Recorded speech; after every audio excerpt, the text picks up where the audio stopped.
خواتین و حضرات، خالد سہیل اور بلند Iqbal in search of wisdom کے 7ویں ایپیسوڈ کے ساتھ آپ کی خدمت میں حاضر ہیں۔ یہ دانائی کی تلاش کا سفر ہے اور اس سفر میں ہم عالمی ادب سے کچھ کتابیں آپ کی خدمت میں پیش کرتے ہیں اور ان کے اوپر ہمارا تبادلہ خیال ہوتا ہے۔ آج کے ایپیسوڈ کے لیے ہم نے دا ویژن آف کبیر، سہدیو کمار صاحب کی یہ کتاب ہم نے چنی ہے۔ اس کتاب میں کبیر داس، جو بھگت کبیر بھی کہلاتے ہیں، ان کی شاعری، ان کی زندگی، ان کے فلسفے کے بارے میں ہم تبادلہ خیال کریں گے۔ لیکن آج کے ایپیسوڈ میں اپنی توجہ مرکوز کرنے سے پہلے ہم جو پچھلے ایپیسوڈز تھے، اصل میں یہ ہمارا چونکہ 7واں ایپیسوڈ ہے، پہلے 2 ایپیسوڈ ہم نے ہرمن ہیس کی ناول سدھارتھا پہ توجہ مرکوز کی تھی۔ اس کے بعد ہم چین چلے گئے تھے، جہاں ہم نے کنفیوشس اور لاؤزو کی باتیں کی تھیں، ان کا فلسفہ ڈسکس کیا تھا۔ اس کے بعد ہم ٹیگور کی طرف آئے تھے، رابندر ناتھ ٹیگور، جنہیں نوبل پرائز ادب کا ملا تھا، اور ان کی کتاب گیتانجلی، اس کی نظموں کے بارے میں بات چیت کی تھی۔ جب ہم ٹیگور کی بات کر رہے تھے تو اس عہد کے حوالے سے ہماری گفتگو جو ہے وہ موہن داس گاندھی اور علامہ اقبال کی طرف چلی گئی، اور اگر مجھے یاد ہو تو اس گفتگو میں ہمارے دوست بلند اقبال صاحب تھوڑے سے کچھ جذباتی ہو گئے، کچھ پیشنیٹ ہو گئے۔ اور اگرچہ یہ دونوں جو ادیب ہیں، دونوں جو شاعر ہیں، دونوں جو فلسفی ہیں، رابندر ناتھ ٹیگور اور علامہ اقبال، ان دونوں کا ہم احترام کرتے ہیں۔ یہ دونوں بہت ہی عظیم شاعر ہیں، انہوں نے ایک بڑی قوم کو متاثر کیا، لوگ ان سے انسپائر ہوئے۔ لیکن مجھے ایسے لگا کہ جیسے بلند اقبال صاحب ان دونوں کو تھوڑا ڈیفینڈ سے کر رہے تھے، تو میں نے کہا ان سے پوچھوں کہ یہ جو گفتگو ہوئی، ان سے بلند اقبال صاحب کا کیا تاثر ہے، انہوں نے کیا سیکھا اور اس کے بارے میں ان کی کیا رائے ہے، تاکہ ان کو ایک اور بار اور پوچھ لیں، تاکہ یہ اپنی جو بات پوری طرح آرٹیکولیٹ نہیں کر پائے تھے، کیونکہ آپ کو پتہ ہم دونوں طالب علم ہیں اور ہم ایک دوسرے سے سیکھ رہے ہیں اور ڈسکس کر رہے ہیں، تو اس میں بعض دفعہ گفتگو جو ہے وہ راستے سے ایک طرف ایک سائڈ پہ چلی جاتی ہے، ہم اس کو دوبارہ واپس لے کے آتے ہیں۔ تو بلند اقبال صاحب، یہ جو آپ گفتگو کر رہے تھے اقبال اور ٹیگور کے بارے میں، آپ کو کیا فیلنگ ہوئی ان دونوں کے بارے میں، کیا بتا دیں؟ ڈاکٹر صاحب،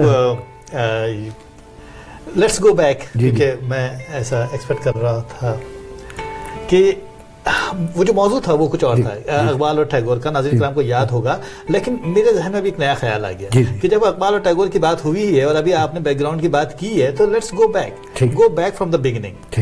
دیکھیے، ان سرچ آف وزڈم میں جو گفتگو ہو رہی ہے وہ یہ کہ ہم دونوں چیزوں کے سارے ڈائمینشنز دیکھ لیں، کسی بھی شے کے دونوں ڈائمینشن یا سارے ڈائمینشن دیکھ لیں، کچھ یوں ہونا چاہیے۔ تو ہم نے بات کی تھی جب اقبال اور ٹیگور کی، تو یہ خیال آیا تھا کہ اقبال اور ٹیگور میں کیا فرق ہے۔ کچھ لوگ ہیں جو اقبال کو کور کرتے ہیں اور اقبال کے فالوورز ہیں، اور وہ سمجھتے ہیں کہ اقبال شاید نوبل پرائز انہیں ملنا چاہیے تھا جو ٹیگور کو مل گیا، اور شاید اس وجہ سے اقبال شاید جیلس تھے۔ میرا یہ خیال تھا کہ اس میں کچھ اور باتیں بھی ہیں۔ اقبال اور ٹیگور کے جو لورز ہیں وہ محبت زیادہ کر رہے ہیں، ممکن ہے کہ بڑی شخصیات اس شکل سے نہ سوچتی ہوں اور یہ خیال ان کے ذہن میں نہ ہو۔ پھر یہ بات بھی ہوئی تھی کہ اقبال کی شاعری میں ہم کو ایک ہیرو ملتا ہے، ایک پراؤڈ ملتا ہے، ایک فائر، ایک آگ ملتی ہے، اور ایک ٹیگور کی طرف ہم کو ایک فیمنن اور تھوڑا سا ایک موسیقیت اور تھوڑا سا ایک ہمبلنس ملتی ہے۔ یہ دونوں میں ڈفرینس ہے۔ Let's go back from the beginning. جب آپ نے بات کی تھی ہرمن ہیس کی، تو ہرمن ہیس نے بات کی تھی سدھارتھا کی، اور اس کے بعد پھر آگے بات لے کے چلا گیا تھا، یعنی بدھا کو کراس کر کے ہرمن داس سدھارتھا کو بقول کیسے سمانا سے سنسارا میں لے کے آ گیا تھا، کیونکہ اس کے سمجھ میں آ گیا تھا کہ سنسارا اور سمانا دونوں ڈائمینشنز کا دیکھنا ضروری ہے، تبھی کہیں جا کر جو ہے آپ بقول کیسے وزڈم کو ٹچ کریں گے۔ Let's move further. تیسری قسط میں آپ آئے اور آپ نے جب بات کی جناب کنفیوشس کی، تو ہم نے دیکھا کہ ایک طرف پوری سوشل سائیکالوجی ہے جس کو جاننا ضروری ہے، پولیٹیکل سائیکالوجی جس کو جاننا ضروری ہے، تو دوسری طرف لاؤزو موجود ہے جو ہم کو نیچر سے جوڑ رہا ہے۔ تو اس کا مطلب یہ ہے کہ دونوں ڈائمینشنز کا ہونا ضروری ہے، دین you get the wisdom. Now come to the Iqbal and Tagore. Iqbal جب ٹیگور جب بات کرتا ہے تو وہ سیلف میں چلا جاتا ہے، اقبال جو ہے وہ مائی میں چلا جاتا ہے، ہاں خودی کے فلسفے کی طرف جا رہا ہے. تو یہ مائی اور سیلف کا ملنا ضروری ہے تاکہ دونوں وزڈم مل جائیں بخول کیسے، تاکہ دونوں ڈائمنشن سامنے آ جائیں. اس کا مطلب ہرگز یہ نہیں ہے کہ مائی زیادہ بہتر ہے یا سیلف بہتر ہے، ان دونوں ڈائمنشنز کا ملنا یا جاننا ضروری ہے. پھر وہ اس کے میں نے اور کچھ ریزنز تھے جو یقیناً پچھلی گفتگو میں نے کیے تھے کہ یقیناً اقبال اور ٹیگور کے مسائل مختلف ہیں. ٹیگور ایک رچ فیملی کے ہیں، ٹیگور ایک بخول کیسے ایک ایسی ہندو فیملی کے ہیں جو بہت ہی ریفارمر قسم کی ہے، وائل اقبال جو ہے وہ ایک مسلمان خاندان کے ہے جو ایک کنزرویٹو خاندان ہے، پلس مائنورٹی ہے مسلمانوں کی ہندوستان میں. اور تیسری اہم بات یہ بھی ہے کہ اقبال ایک غریب فیملی کا آدمی ہے، وہ ساری عمر اپنے آپ کو بنانے میں اور سنوارنے میں لگا رہا. تو وہ چیزیں ہم کو وہ ڈائمنشنز ان کی شاعری میں اور ان کی جو تخلیق ہے اس میں نظر آ رہی. تو یہ کچھ چیزیں ہیں جس کی وجہ سے میں نے ان دونوں ایریاز کو کور کیا تھا. آئی ڈونٹ نو کس حد تک، مگر ٹھیک ہے حضور، یہ آپ کی رائے ہے. خواتین حضرات، میری ادنا رائے یہ ہے کہ اقبال جو تھے ان کا فوکس مسلمانوں کی ریوائول تھا، نشاط ثانیہ تھا، ان کی ایک نیشنلزم تھا تاکہ مسلمانوں کی جو لو سیلف اسٹیم ہے اس کو بڑھایا جائے. اس کے مقابلے میں میں سمجھتا ہوں کہ ٹیگور کا جو کینوس تھا وہ پوری انسانیت کا تھا، نیچر کے ساتھ، روحانیت کے ساتھ. تو بہرحال یہ ایک آن گوئنگ ڈائلاگ ہے جو ہم کر سکتے ہیں، بڑھا سکتے ہیں. لیکن ہم آتے ہیں اب کبیر داس کی طرف، جو بھگت کبیر. تو جیسے میں نے کہا یہ جو ویژن کبیر ہے، تو یہ کبیر داس 14ویں یا 15ویں صدی اس دور کے یہ شاعر، ان کو آپ بھگت کہیں، صوفی کہیں، جو مجھے اندازہ ہوا پڑھنے سے کہ ان کی پیدائش مسلم فیملی میں ہوئی، لیکن وہ ہندو بھکتی تحریک کے ساتھ ان کا ایک جڑت ہو گئی، ایک لگاؤ ہو گیا اور ان کو ایک گرو مل گئے. اس وجہ سے جو مجھے فیسینیٹ کیا کہ یہ بھگت کبیر جو ہیں یہ مسلم ٹریڈیشن اور ہندو ٹریڈیشن دونوں کی جو فنڈامنٹلسٹ ٹریڈیشن، جو پنڈت اور مولوی دونوں کو چیلنج کرتے ہیں اور اس کے مقابلے میں ایک روحانی راستہ، ایک شاعرانہ راستہ نکالتے ہیں. یہ میرا تاثر ہے. تو میں بلند اقبال صاحب بہت محنت کرتے ہیں اور بہت پڑھ کر آتے ہیں، اور بعض دفعہ مجھے لگتا ہے کہ یہ مجھ سے زیادہ پڑھ لیتے ہیں. تو حضور آپ نے یہ جو پڑھا بھگت کبیر کو یا کبیر داس کو، تو آپ کا کیا تاثر؟ میں چاہوں گا کہ اپنے ناظرین کے ساتھ، ہمارے جو ناظرین ہیں ان کے ساتھ تھوڑی سی ان کی زندگی کے بارے میں بہت ہی کم لفظوں میں کوشش کروں گا کہ ذرا سے زندگی کو ہم دیکھ لیں. ایک تو یہ کہ ان کا بیک گراؤنڈ جیسے کہ عمومی طور پر میں ڈسکس کر لیتا ہوں کہ یہ دور ہے 15ویں صدی کا، سکندر لودھی کا دور ہے. مغلیہ دور ابھی شروع نہیں ہوا ہے اور ہندوستان ابھی اسٹیٹس میں سپلٹڈ ہے، کہیں ہندو اسٹیٹ ہے، کہیں مسلم اسٹیٹ سے اس طرح سپلٹڈ ہے. ابھی ہمایوں کے قدم جمے نہیں ہیں، تو یہ لودھی ڈائنسٹی چل رہی ہے. اب ایسے میں ایک بچہ پیدا ہوتا ہے جس کی زندگی میں الگ طرح کے معجزے ہیں کبیر کے. یعنی یہ پیدا ہوا ایک برہمن لڑکی کے بدن سے، اور وہ اتفاق سے کنواری ہے، ایسا کچھ ہے، اور وہ کسی شرائن میں گئی ہے، کسی مندر میں گئی، اور وہاں پھر اس کے بعد وہ پریگننٹ ہو گئی. تو یوں یہ بچہ بعد میں ایک مسلمان فیملی کے ہاتھ لگتا ہے جو جولاہا ہیں، جو مطلب یہ کہ بیچارے کپڑے بننے کا کام کرتے ہیں، غریب لوگ ہیں. یہ بچہ مسلمان فیملی میں بڑا ہو رہا ہے اور ہندو عورت سے پیدا ہو رہا ہے. تو یہ دو امپیکٹ ہیں جو نظر آ رہے ہیں. پھر ایک اور بات جو میں نے دیکھی وہ یہ کہ یہ بچہ ایک تو پہلا ایک طرح سے یہ ایک الگ طرح کا واقعہ ہے جو حضرت عیسیٰ کی طرف جوڑتا ہوا نظر آتا ہے ہم کو، کیونکہ عیسیٰ کی بھی پیدائش کچھ نہیں نظر آ رہی ہے. دوسری طرف میں نے دیکھا کہ ایک اور جو بات نظر آئی، جو معجزے کی بات کہوں گا کہ یہ ایک معجزہ مطلب ایک ریمارکیبل واقعہ ہے کہ یہ گرو کی تلاش میں جاتے ہیں، کیونکہ اس زمانے میں ایک خیال ہے کہ گرو کا ہونا ضروری ہے. اس پر انہوں نے بہت لکھا بھی، بلکہ ایک جملہ مجھے یاد آ گیا، کہتے ہیں ایک جگہ کہ گرو کا مطلب یہ ہے کہ دنیا کے تمام سمندر اگر انک بن جائے، سیاہی بن جائے، دنیا کے تمام درخت اگر پین بن جائے، اور اگر دنیا کی تمام زمینیں کاغذ بن جائیں، تو بھی وہ علم نہیں اتارا جا سکتا جو گرو آپ کے اندر اتارتا ہے. This is what it is. تو وہ ایک گرو ان کو وہاں مل جاتے ہیں. ان کا ایک رامانندا جی جو زمانے کے ایک بڑے مشہور پنڈت ہیں، اور ان کا تعلق ود جو فلسفی ہے نا، وشنو فلسفی سے ہے. تو وہ ان سے جا کے کہتے ہیں کہ مجھے اپنی شاگردی میں لے لو. تو وہ کہتے ہیں کہ بھائی میں لوور کاسٹ کے لوگوں کو نہیں لیتے ہیں وہ، کیونکہ وشنو فلسفی ہے، اور دوسرا وہ تو مسلمان بھی تھے، مسلمان بیک گراؤنڈ نظر آ رہا تھا. تو یہ جا کر گنگا کے کنارے بیٹھ جاتے ہیں سیڑھیوں پہ، کیونکہ انہیں پتا ہے کہ ایک پرٹیکولر روز اگر ان کے منہ سے رام رام نکل گیا یا انہوں نے بھگوان کو یاد کر لیا تو وہ شاگرد بنا لیں گے. اور یوں ہی ہوتا ہے کہ وہ بیچارے وہاں سے گزرتے ہیں. کچھ کہاوتیں کہتی ہیں کہ انہوں نے ان کا پاؤں پکڑ لیا، کچھ کہتی ہیں کہ صاحب وہ ان کا پاؤں پہ پڑ گیا اور ان کے منہ سے رام رام نکلا، کیونکہ بھلے انسان تھے. تو انہوں نے کہا کہ انہوں نے مجھے شاگردی میں لے لیا. تو یہ دوسرا ایک نظر آتا ہے. پھر آپ نے جیسا فرمایا کہ وہ تصوف کی طرف لے کے گئے، انہوں نے کوشش کی ہندو مسلمان کو مرج کریں. اور پھر ایک اور واقعہ ہے اگر آپ کہیں اور تو وہ بھی ایک معجزے جیسی بات ہے. آئی ڈونٹ نو یہ ڈسپلس کی نظریں ہیں, وہ فالوورس ایسے دیکھتے ہیں کہ جب ان کی ڈیتھ ہوئی اور مزیدار بات ہے کہ زندگی میں انہوں نے ایک بات کہی تھی اور وہی چیز ہمیں ڈیتھ میں نظر آتی ہے. انہوں نے کہا تھا کہ میں پیدا ہوا ہوں محبت کے, جو بھی ایک ایکٹیسی ہے اس سے, ایک جگہ ایک ان کا دوہا ہے, ایک ایسا ان کے کپلیٹس ہیں کہ میں محبت کی ایکٹیسی سے پیدا ہوا ہوں اور میں پیٹلز میں, پتیوں میں مرج ہو جاؤں گا. جب ان کی ڈیتھ ہوئی تو ان کے سارے ڈسپلز جو لاکھوں کی تعداد میں تھے جمع ہوئے, تو ان کے اوپر ایک بات یہ ہوئی کہ صاحب شروع میں وہی جو لوگ ان پر لڑتے تھے انہوں نے ان سے اتنی محبت تھی کہ وہ چاہتے تھے کہ وہ ہندو چاہتے تھے کہ ان کو کرمنیٹ کر دیں اور مسلمان چاہتے تھے کہ ان کی تدفین کر دیں. تو انہوں نے وہ چادر کے اندر وہ لیٹ گئے, ہی واز جسٹ ڈائنگ. تو جب لوگ لڑ رہے تھے اس بات پر, بحث کر رہے تھے, تو سڈنلی وہ اپیئر ہوئے. دیٹس واٹ دی معجزہ دس از, کہ وہ اچانک اپیئر ہوا. انہوں نے کہا کہ چادر تو اٹھاؤ. جب چادر اٹھائی گئی تو وہاں صرف پھولوں کی پتیاں تھیں. انہوں نے کہا آدھی پتیاں تم رکھ لو, آدھی تم رکھ لو. کیا بات. تو جنہوں نے کرمنیٹ کرنا ہے, جنہوں نے وہ کرنا ہے وہ کر دیں, اور جنہوں نے تدفین کرنی ہے انہیں وہ کر دیں. تو وہ اب روزہ مبارک ان کا ایک جگہ ہے, اور ایک جگہ وارانسی جو جگہ ہے جہاں پر ان کی وہ ہے, وہاں پر ان کا وہ منایا جاتا ہے. بہت خواتین و حضرات, اب ہم ترجمے کی بات کرتے ہیں کہ یہ جو ہے کبیر داس کا جو کلام ہے اس کو دو لوگوں نے ترجمہ کیا ہے.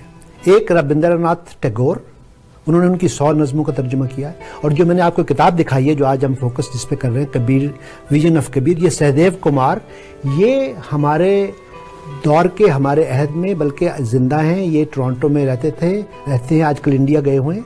اور میں ان کی کتاب سے پہلے میں متعارف ہوا, ان سے میری ملاقات بعد میں ہوئی. بہت خوبصورت ترجمے کیے ہیں. تو اس سے پہلے کہ یہ ہم ایک بریک لیں, میں آپ کو ٹیگور کی ایک ترجمہ سناتا ہوں, اس کے بعد ہم بریک لیتے ہیں. تو ٹیگور نے جو 100 نظمیں کی ہیں اس کا ایک بلند اقبال صاحب, If God be within the mosque, then to whom does this world belong? If Ram be within the image which you find upon your pilgrimage, then who is there to know what happens without? Hari is in the east, Allah is in the west. Look within your heart, for there you will find both Kareem and Ram. All the men and women of the world are his living forms. Kabir is the child of Allah and Ram. He is my Guru, he is my Peer. یہ میں اس حوالے سے دیکھنا چاہتا ہوں کہ انہوں نے رام اور کریم دونوں کو ملایا ہے اور ہندوازم اور اسلام کی جو ٹریڈیشنز ان کو ملایا ہے. تو ہم یہاں مختصر سا بریک لیتے ہیں خواتین حضرات, اس کے بعد دوبارہ ہم کبیر داس بھگت کبیر کی شاعری پہ ہم تبادلہ خیال کریں گے, ڈسکس کریں گے.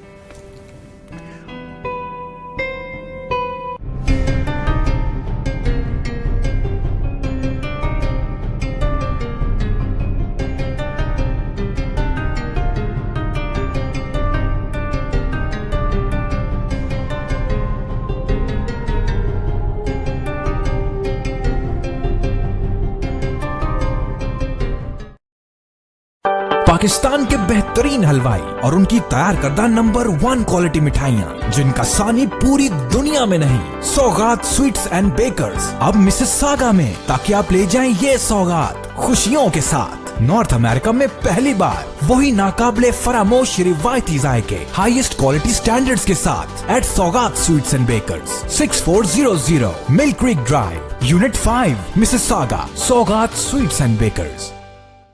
Knowledge, integrity, experience, and service. These are really the elements you are looking for in a good financial professional. Whether it is life and critical insurance to protect your family and business, retirement savings to live comfortably, education savings to educate your children, group health benefits to safeguard your employees, or travel and super visa insurance for your friends and family. That's what Zaid Syed of Arouge Financial brings to your table. Call him at 905-624-0008 or visit arougefinancial.com. Consumer Choice Award recipients and GTA's top-ranked service provider, Dixie Electronics, authorized dealer of all major companies. Shop with a peace of mind, and low prices are always guaranteed.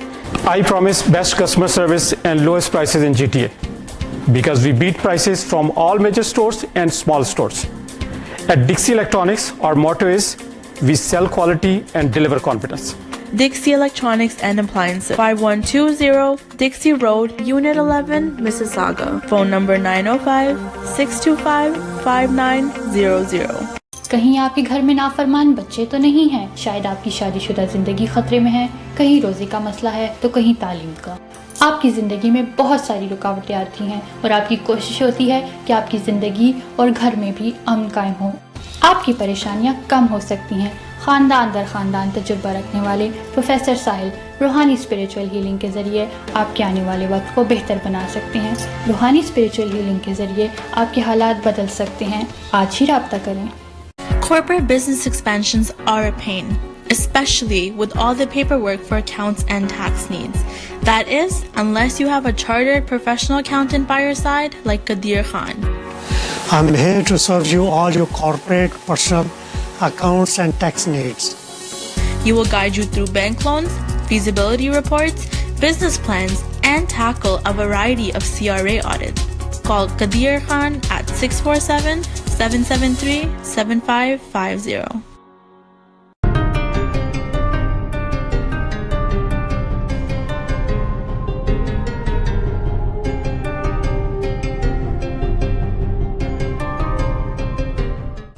خواتین و حضرات، ہم آج کے episode میں بھگت کبیر داس کی شخصیت اور ان کی شاعری پہ توجہ مرکوز کر رہے ہیں۔ اس ایپیسوڈ میں ہم نے پہلے حصے میں یہ کہا کہ ربندر ناتھ ٹیگور نے بھی ترجمے کیے، اس کے بعد سہدیو کمار نے بھی، اور بھی بہت سے لوگوں نے ترجمے کیے۔ تو میں نے بھی کچھ ترجمے پڑھے ہیں، کچھ اردو میں، کچھ انگریزی میں، کچھ بلند اقبال صاحب نے بھی پڑھے ہیں۔ تو بلند اقبال صاحب، آپ نے جو ان کی شاعری کا مطالعہ کیا ہے، اس میں آپ کو ان کا ایسنس، جو یونیکنس کیا نظر آئی کبیر داس میں، جو آپ سمجھتے ہیں ان کو باقی شعراء سے ممتاز کرتی ہے؟ ڈاکٹر صاحب، مجھے کبیر نے بہت ٹچ کیا، مطلب ٹچ تو ہر بہرحال یہ وزڈم والے لوگ ہیں، مگر جو میں کبیر میں جاتا چلا گیا، مجھے ایسا لگا جیسا کہ یہ بہت گرفت والا شاعر ہے، بہت بڑا ذہن ہے۔ فرسٹ آف آل انہوں نے اپنے آپ کو رام اور اللہ دونوں کا بیٹا کہا، اس طرح سے اپنے آپ کو انٹروڈیوس کرایا، تو یہ بات سمجھ میں آتی ہے کہ دونوں کو اس تصوف کی طرف لے کے جا رہے ہیں جیسا آپ نے فرمایا۔ لیکن یہ ایک نظم تھی جو میں نے جب پڑھی تو مجھے لگا کہ یہ دس از واٹ اٹ از، کہ یہاں پر کبیر ہمیں ٹچ کرتا ہے کہ وہ کس طرح سے، وہ کس اسٹرنگ کی بات کر رہا ہے۔ تو یہ ایک دو چار لائنیں میں چاہوں گا کہ اپنے ناظرین کرام سے شیئر کروں۔ وہ کچھ کہہ رہے ہیں کہ between the conscious and the unconscious where the mind has the swing, کہاں پر وہ جھولا جھول رہا ہے between the conscious and unconscious mind. کہتے ہیں between the conscious and the unconscious the mind has put up swing. All earth creature, jitni bhi duniya mein, even the supernovas swing between these two trees, conscious and conscious, and it never went down.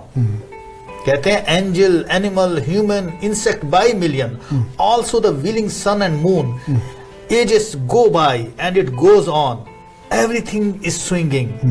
Heaven, earth, water, fire, all the basic elements of life, and the secret one slowly growing in the body. Kabir saw that for 15 seconds, I don't know why he said 15 seconds, but he saw, and it made him a servant for life. تو مجھے وہ جو balance نظر آیا نا conscious اور unconscious کے درمیان کا، جو ایک جھولا اس نے تشبیہ دی، اور اس نے کہا کہ find that spot in between conscious and unconscious and find the dance.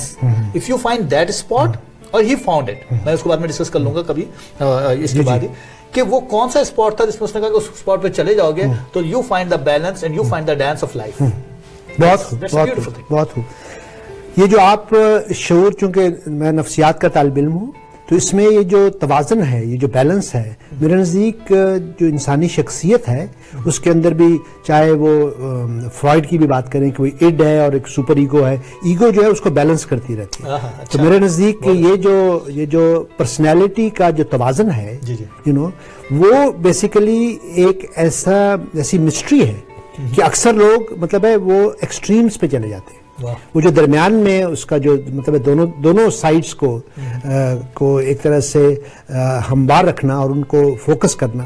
تو اسی حوالے سے میں نے جو پڑھا، میں اسی حوالے سے بات کر رہا ہوں کہ انہوں نے کہا کہ انسان کا دل جو ہے اگر وہ ساکت ہو جائے تو ایک تو پانی کا وہ کرتے ہیں، ایک آئینے کا دکھاتے ہیں کہ آئینہ بھی جو ہے وہ آپ اس کو پھر چیزیں نظر آتی ہیں. تو سہدیو کمار صاحب نے کہا کہ the mirror that reflects the face of the beloved is within, yet it reveals not. Oh brother, only when the heart is calm and serene and without agitation can this face be reflected.